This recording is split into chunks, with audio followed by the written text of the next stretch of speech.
Hey guys, it's Nickfamus here. Today I have an exciting topic video on the possibility of a crossover between Killer Instinct and Mortal Kombat.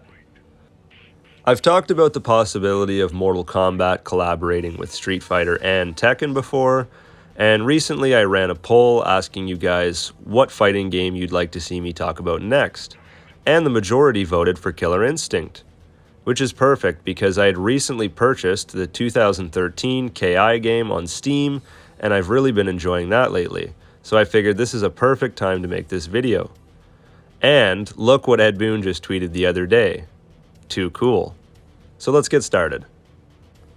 Both Mortal Kombat and Killer Instinct are gritty fighting games with badass characters, and both have had M-rated finishers, which are rare in fighting games. No pun intended.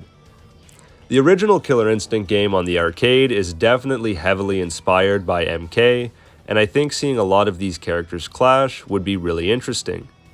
Fulgor vs. Sector, Spinal vs. Scorpion, Conra vs. Quan Chi, Glacius vs. Sub-Zero, Chief Thunder vs. Nightwolf. The possibilities are endless. I think this is the perfect crossover just waiting to happen. I think out of any of the fighting game franchises out there, Killer Instinct is both the most fitting and probably the most likely to have a collaboration with Mortal Kombat at some point. Even if we just get Killer Instinct characters like Shadow Jago or Fulgor as guest characters in the next MK game, it could be a start. I could definitely see Killer Instinct being more up for their characters being chopped up and killed in fatalities than the likes of Tekken or Street Fighter characters. We already know how well a T-rated MK game went over last time, so this crossover would definitely need to be M-rated to be at its true potential. No questions there.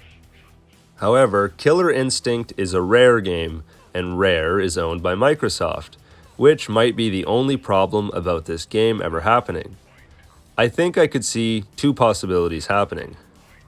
Option 1, NetherRealm Studios sucks it up and releases the game on Microsoft only, being the first mainline MK game to ever be specifically exclusive. Option 2, Rare allows the game to be across all platforms, but has a timed exclusive on the game, with it only being available on Microsoft platforms for, the first year, and then releasing it on PlayStation and Nintendo. Now, I know both of those options sound unlikely, as if we were to get a Mortal Kombat game that was exclusive, it would surely not go over well, and I know some Xbox fans and Microsoft fans in general feel strongly about their exclusives, but in order to make these two colossal fighting universes collide, they're going to have to find some sort of compromise. I would hope to see the game available on all platforms, as it would be a good way to give Killer Instinct more reach and maximize sales for fans across all consoles. I would be interested to see which developer would handle the game, if it would be a Mortal Kombat format or more of a Killer Instinct format. Either way, I would have a lot of fun with the game. I would definitely be better at the game if it was Mortal Kombat style, but I'm definitely up for the practice in a Killer Instinct style game. And even if it is Killer Instinct style, they could just bring back their versions of fatalities, no mercies, and just bring them up to Mortal Kombat's level of brutal. Which version of this crossover would you rather see, and do you think that it would ever be possible to get a Killer Instinct versus Mortal Kombat game? I sure hope so. That's all I have for you guys today. Thanks for watching. As always, this has been Nickfamus. See you later. Let's see how he likes a Kamehameha!